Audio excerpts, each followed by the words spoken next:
You want to be a young boss, but your sales are stuck. You're burned out trying to find the right people, and you end up doing all of the work yourself. You're bleeding money, and you're fighting to keep your business afloat. I've been there. I'm Isabel Guarino, and I've scaled businesses to millions, and I've watched ideas burn to the ground. And I know exactly what it takes to survive and win. This is Young Boss, the podcast that helps you break through the barriers standing between you and the business you deserve, where youth is your power. The American dream isn't always sunshine and opportunity. For Snawing Alvarado, it looked like cockroaches and rats in a Bronx basement after moving from the Dominican Republic at just 8 years old. But that reality fueled his fire. He walked away from nursing and went all in on entrepreneurship and built cash flowing businesses that now pull in over $40,000 a month. In this episode, Snawing reveals the sacrifices, heartbreaks, and bold moves it took to rewrite his version of the American dream and why grit matters more than luck. Let's dive in. Welcome to the show, Snawing. Thank you, Isabel. Thank you for inviting me. I appreciate it. I'm so excited that you're here. I know I have kind of known you now all throughout your entrepreneurial journey. And in the beginning, when we first met, you were a travel nurse. And now you are full-blown, burn the ships. You didn't even renew your nursing certificate. It's bad, but... But you are going all in on entrepreneurship. Your life has completely changed. So I want to dive into the entire journey and share all the good, bads, and uglies along the way. So tell us a little bit about your background and how you came to meet me. Let's start there. Okay. Well, I was born and raised in the Dominican Republic. Yeah. I came to the United States when I was 8. And my mom was like, hey, we're moving to the United States. My grandma, she got us papers here. So we were like stoked because the American dream, right? Yeah. It's like we're going to have like a better living, housing, a lot of opportunities. But when I got here, we moved to the Bronx. And it was actually snowing. I remember that. And I did a snow angel. Oh my God. Anyways, it was amazing, but there was no place to run around. We lived in Section 8 housing. And it was like going from a big open space farm with all of my friends, and we would just play around, to just a building in a basement with cockroaches and rats. And I'm like, what's going on over here? So it was a really, really big change in my life. And I'm like, I think I went from poor to even poorer. I'm like, I need to do something with my life. And everyone in Section 8 housing was just like the same. Everyone was really unhappy. I didn't make a lot of friends. So from a very young age, I'm like, I have to do something with my life. This is not going to be my life for the rest of my adulthood, my childhood, anything. I don't want to create a family here. I need to do something. And from a very young age, I'm like, okay, money is important, right? And I was a really good baseball player. Naturally, everyone from the Dominican Republic is a really good baseball player. So I was practicing a little bit in elementary school, and I couldn't really do more because I needed my mom's money to practice more, and I needed her time. And she didn't have time, and she didn't have money. So my dream of becoming a baseball player just kind of diminished because time and money was not there for me. So I'm like, okay, I need to do something better. Then I did dancing. The Dominicans are also really good at dancing. But in order to do that, in order to make it to that next level of dancing, you need to practice a lot. And that was like 100, 150 an hour for that. And I'm like, okay, I can't even do that. So that was just my life over and over and over again. I came from a family of broken dreams. My mom's dreams were all crushed because of time and money. My dreams, my father's dreams, my entire family. And I'm like, okay, I still need to do something. It wasn't until I was in high school, I volunteered at an emergency room at a hospital. And I absolutely loved it. I wasn't even thinking of money at the time. I was like, I'm making them laugh. And I remember distinctly someone came in and it's like, thank you for making me laugh. And that was like what set me off, was like, I need to do something when it comes to taking care of people. Yeah. So I graduated in 2019 from Binghamton University. I was the first one in my family with a bachelor's degree. Woo! So I was on top of the world. I'm like, yes, I'm going to be a registered nurse. Then I'm going to become an intensive care unit nurse. So then I can have experience to do a nurse anesthetist. Okay. Because- which is better money. Yeah. I was like researching. They said starting at 150, you can make 300,000. I'm like, okay. That's my life. That's what I'm going to do. So when I graduated in 2019, I became an ICU nurse straight from the start. Yeah. 3 months in, I'm like, okay, this is not for me. Okay. That fast. That fast. First of all, I was getting paid $46,000 a year. Wow. I was still living paycheck to paycheck. Yeah. As a registered nurse. Yeah. In the intensive care unit, like the highest level, and this was in Syracuse, not in New York City, because I was in Binghamton, and I went straight into the ICU because I wanted my experience as quickly as possible. Yep. So I can go to the nurse anesthetist school. Yep. I was living paycheck to paycheck, and I just felt like I was just grinding a lot and I was working a lot. I had a really bad preceptor that really pushed me down. And what really got to me is when my preceptor said, you want to be an ICU nurse and then go to anesthesia school? You're not fit for that. Why? Don't know. He would hound me. I could do 100 things right. He would just hound me for one thing. I don't know what he had against me.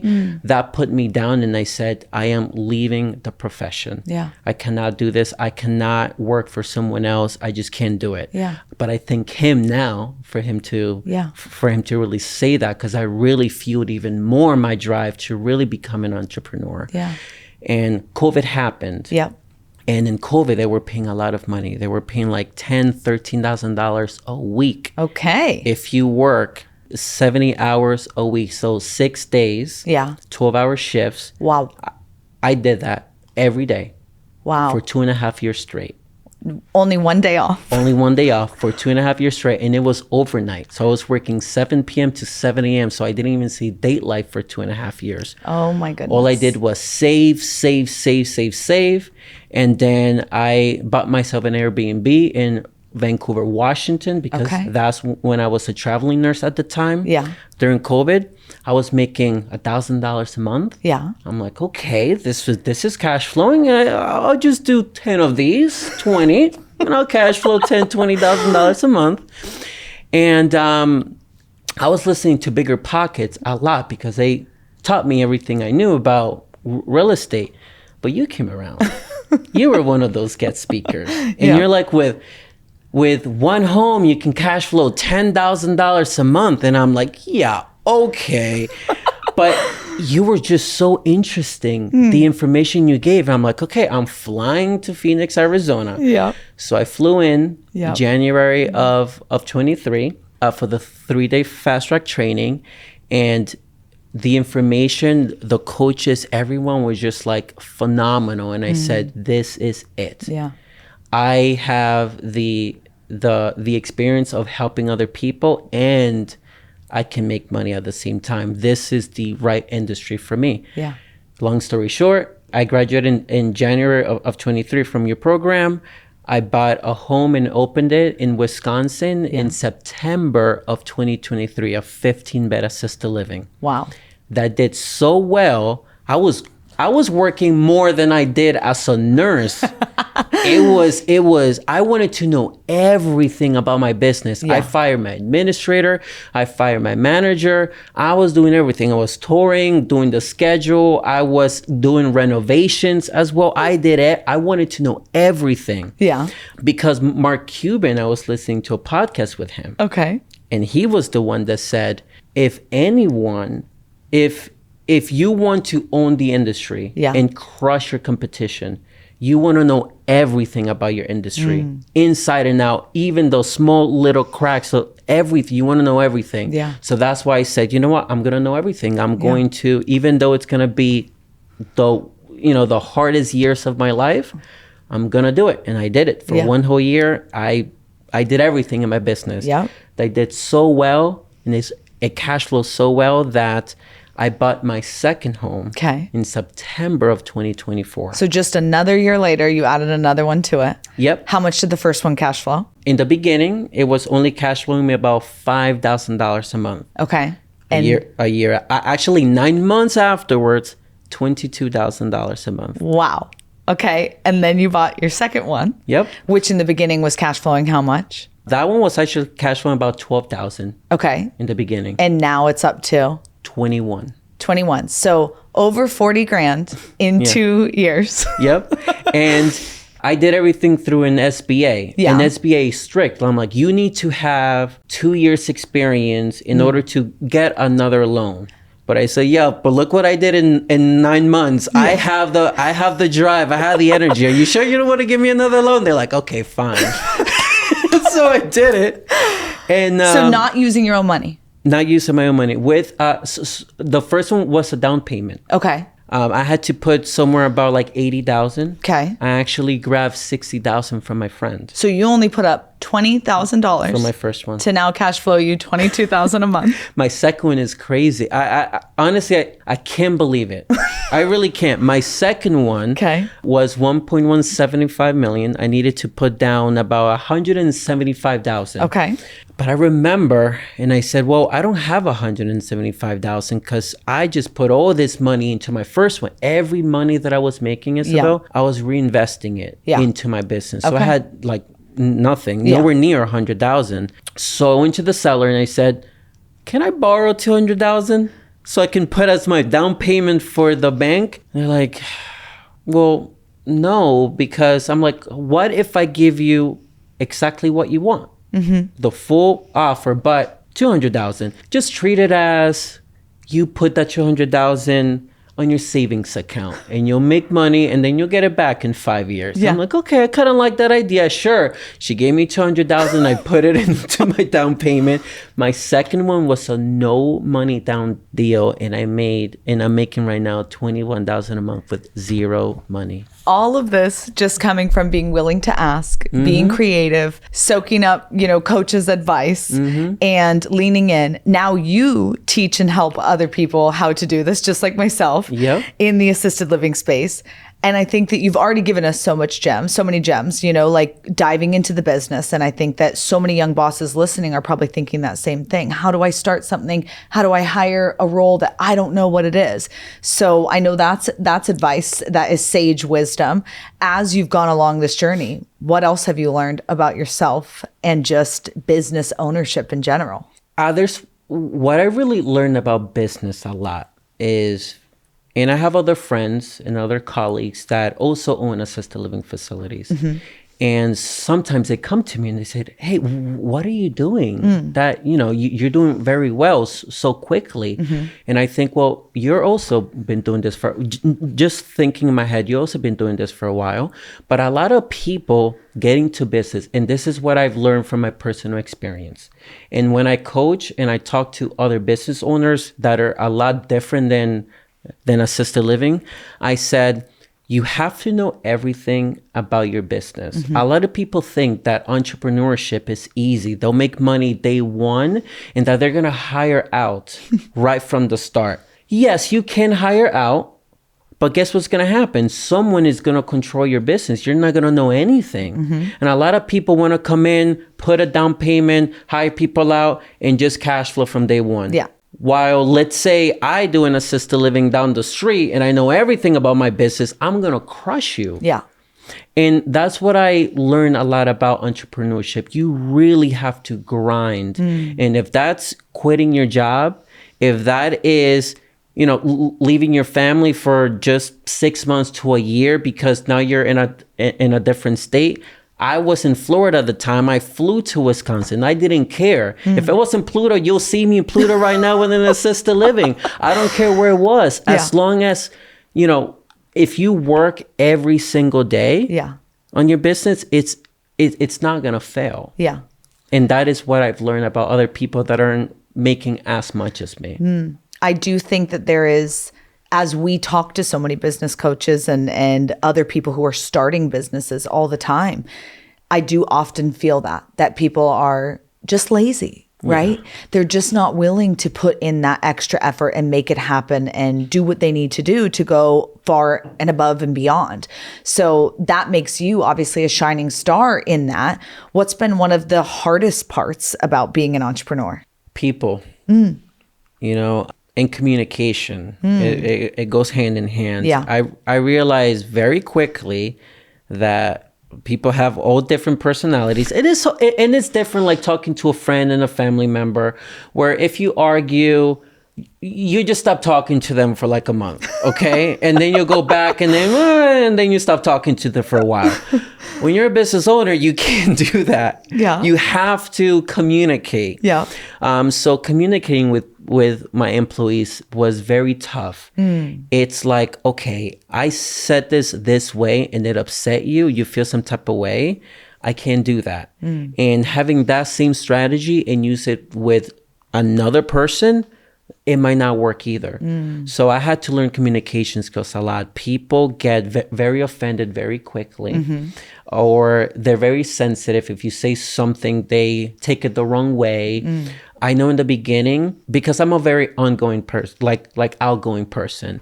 Like I love to talk and stuff, but sometimes when I'm like reserved and I am not as friendly, some of my workers will come to me like, "Are you mad at me? Am I doing something wrong?" I'm like, "I'm just stressed." It's nothing to do with you. It's nothing to. In the beginning, some people actually left because they thought I didn't like them. And I'm like, "You were literally my best caregiver. I'm just having a really long stretch of bad days."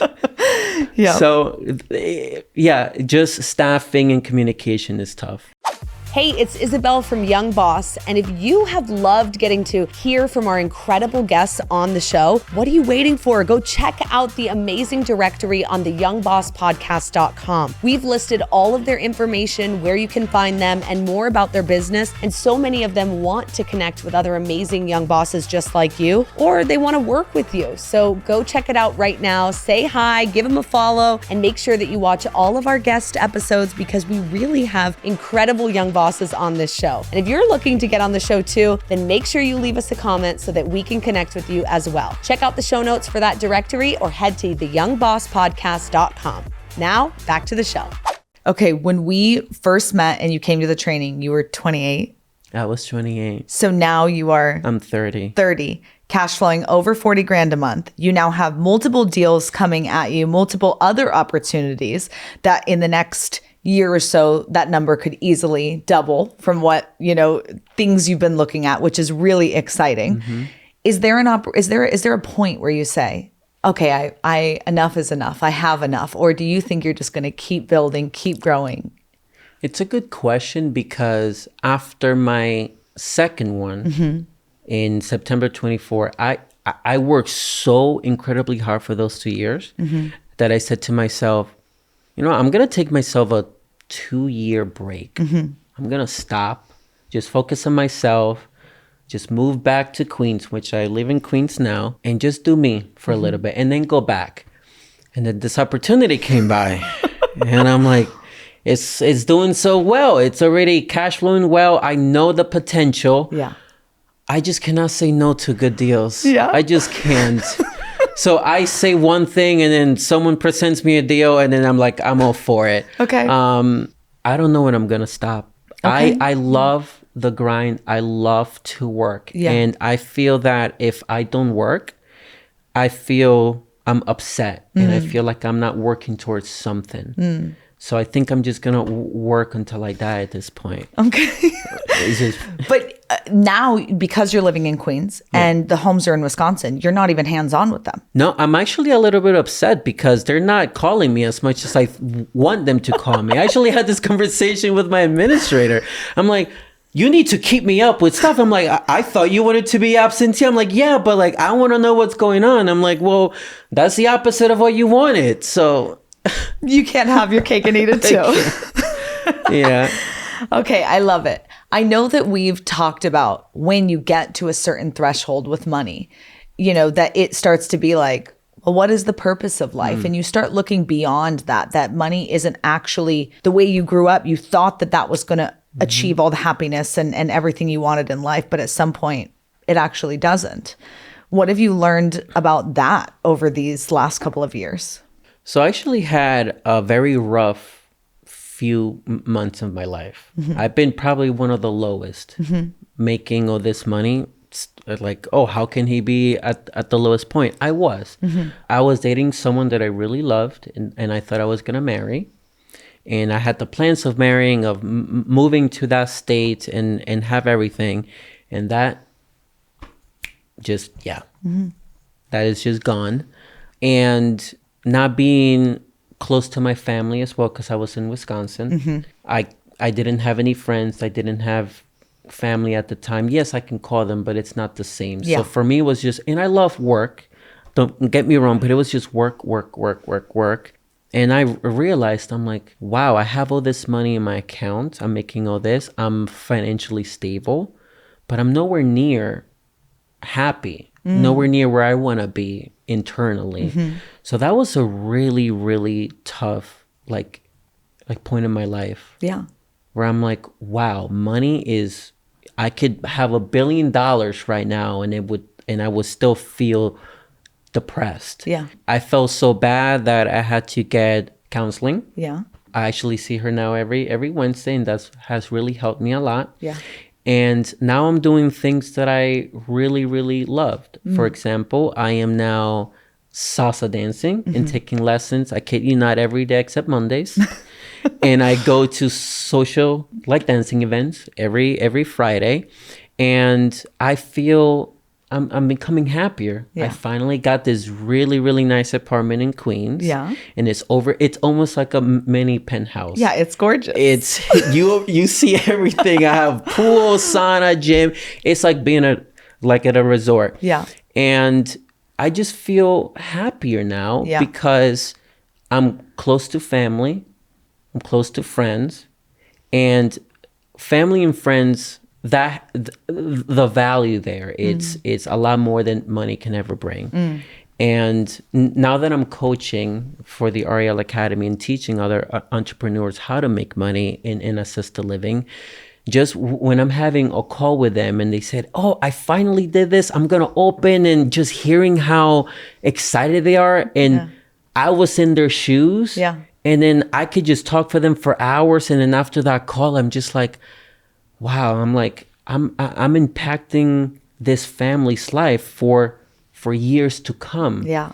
So I'm thinking of the little stuff that I wasn't thinking before. Before, my mind was just make money. How do I make money? Now it's just like dancing, nature, family, friends, making other people happy. So I am learning to be happier in that aspect of my life. It's almost like when money's off the mental table, you now can start to open up all these other avenues to say what matters to me, what lights me up, what am I excited about, because the grind is taken care of. When, especially right now, you basically have just cash flow coming in every month. You really don't have to do much at all.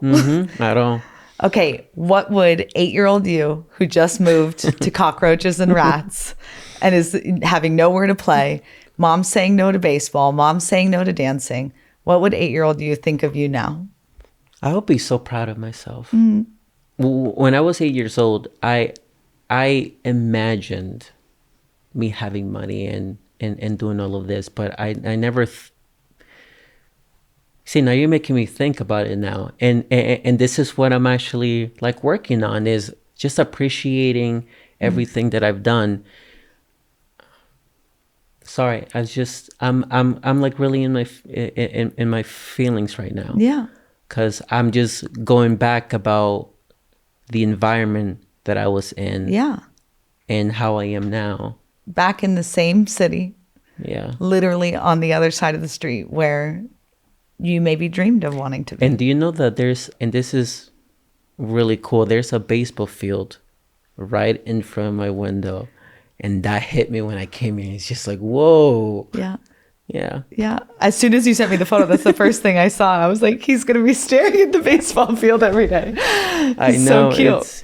It's awesome how life works. It's a full circle moment. I mean, I'm sure you are proud of yourself, and I'm sure this is a dream you maybe never even knew that you had. Yeah. But I think that something I talk to young entrepreneurs about a lot is, what are the skills that light you up? and trying to find a career that utilizes those skills instead of picking a job title that you think fits you. So when you said, hey, I went to the emergency room and I made people laugh and I had fun and I got to help them. When you said I'm on coaching calls and I get to realize that I get to help someone else achieve financial freedom. All of these things are like skills and things that get you excited. And then it's like, what career has all of those together? And then that's what you should be doing with your life, right? Instead of a job title. And I think a lot of people are so concerned about job title. You literally let go of your nursing license. We talked about this last week. I was like, you still have it, right? You're like, nope. What does that mean to you to let go of the title and live in the qualities of what light you up? That there is for me, there's no backup anymore. It's just all in. I'm all in. And I have a lot of questions from my friends and families and everyone in business that are trying to become entrepreneurs. They're like, how did you do it? Like, how do you have the gut, the energy, the ambition? I'm just like, I just go for it. There's so many of my friends that want to become entrepreneurs and they're just afraid. And I'm just like, well, any business, they're like, yeah, but if I do it, it might fail and this and that. I'm just like, anything you do, you might fail at. Even your regular job, you might fail at and get fired. You go look for another job. Yeah. It's the same thing with entrepreneurship. It's just, you just got to take that leap. And once you take that leap, you'll learn. A lot of people spend so much time like analyzing deals and business ideas and don't actually put any action to it. And that is what makes entrepreneurs is when we have a vision, when we have a goal, we just say, I'm going to do it. And we actually go and do it. That's why the 1% is 1%, as we say. Yep. We'll talk to people all the time who say, oh, I want that. And then when you show them the journey that what it's going to look like, they're like, maybe not. And it's like, okay, great. Yep. More for me. I want to talk about just a little bit about who you've become in this. Do you think the money has changed you at all? Do you know that I have a conversation about this with myself a lot? Really? I know. I have this conversation a lot. Has it changed me? So I was talking to my stepfather the other day. Yeah.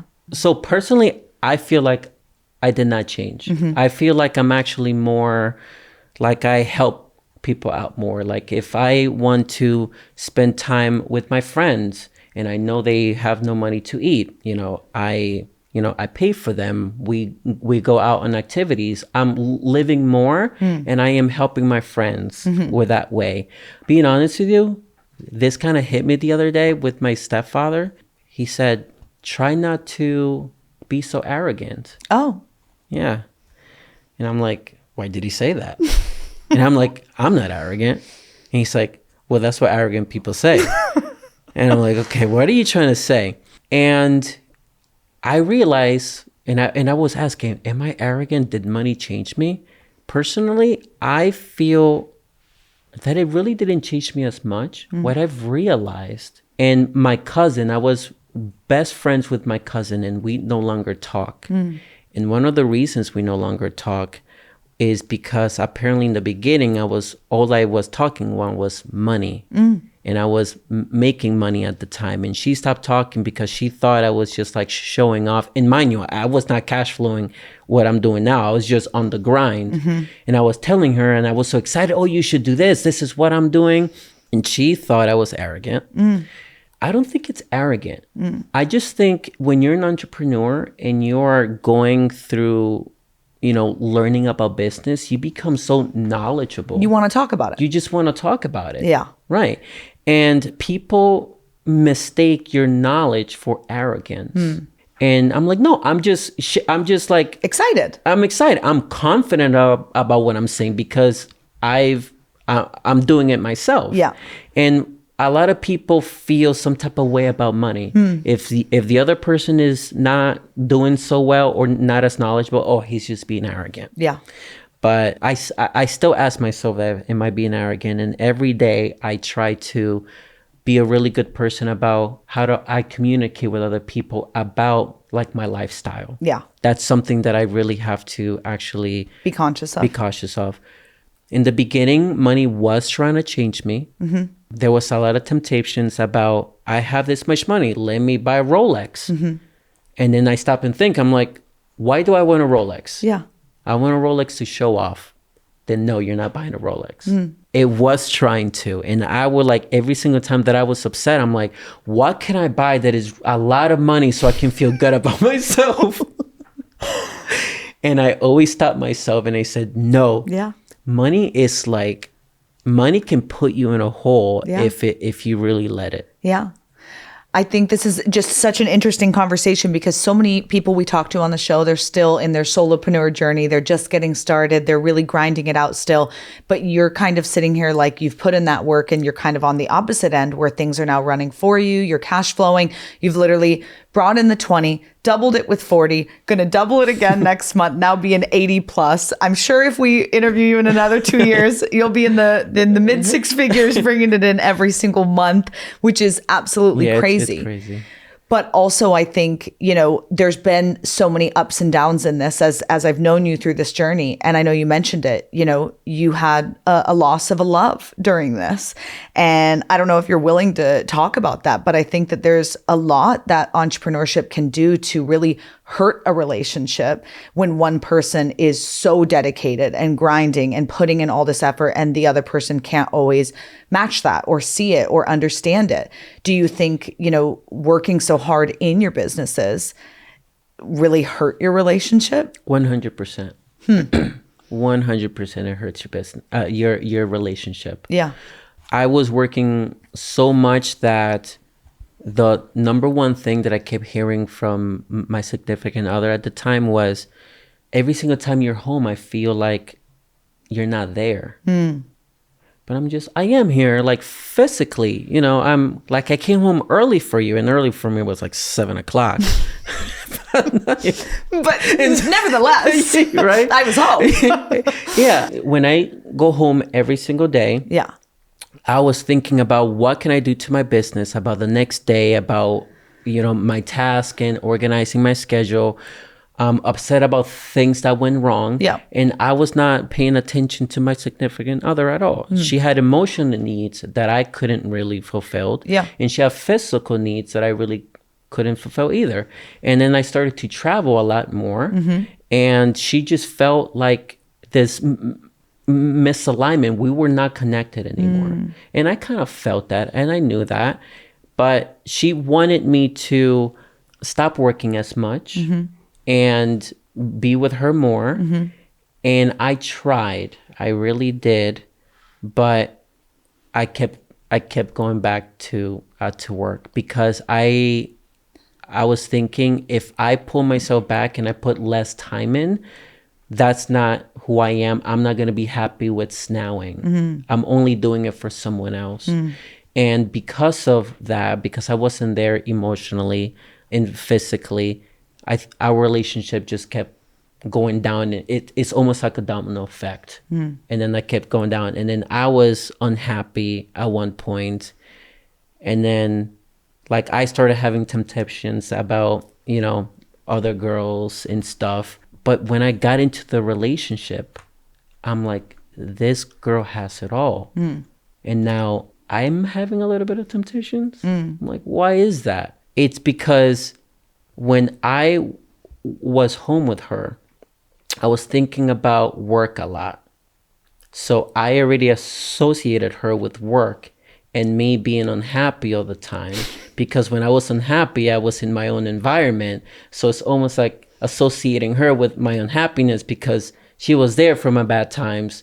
So when I tried to talk, or like just in my head anyways, it was something new. Yeah. It wasn't me being upset. Yeah. Yeah. Entrepreneurship, is really, really difficult. There's a cost to it. It's a cost. And now that I'm finally figured out my life about this is what I want to put more time with family and friends. And you need to get there to kind of realize it and make those changes. Like you had to go through the hard work and the grind and all of this, and maybe even losing her to see who you were being, who she was being, what you wanted in a partner, to now be able to identify. Yeah. your because wants and needs. if she never left me, I wouldn't think about that aspect of my life. Yeah.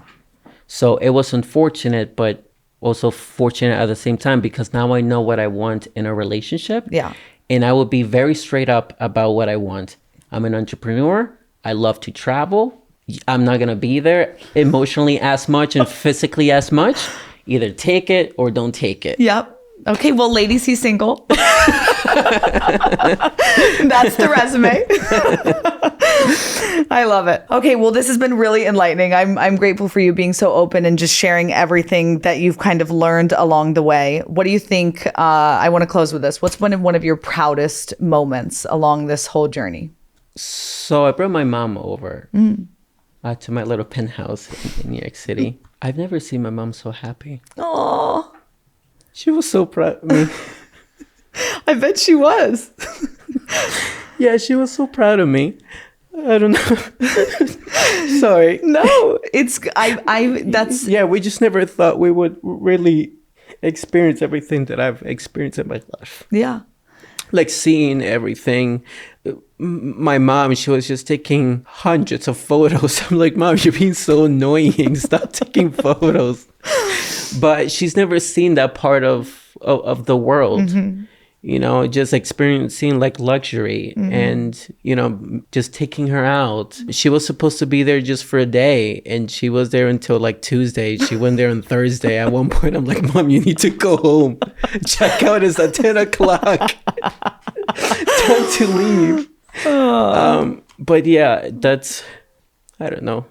I think you would make any mother proud. And I think that that's any parent's dream, that, you know, she brought you here so that you could have those opportunities. And as a kid, it looked like, what was this? This wasn't what she promised, but this is what she was hoping for on the back end of it. I feel like it's the American dream. It's her dream. It's any, you know, family's dream to have someone who can bring everyone to that next level along with them. And I feel like you're only going to keep growing and getting better, and not only helping yourself and your family, but so many other people. Now you coach, like you said, with the REL Academy, and you're, you know, helping other people achieve this same thing.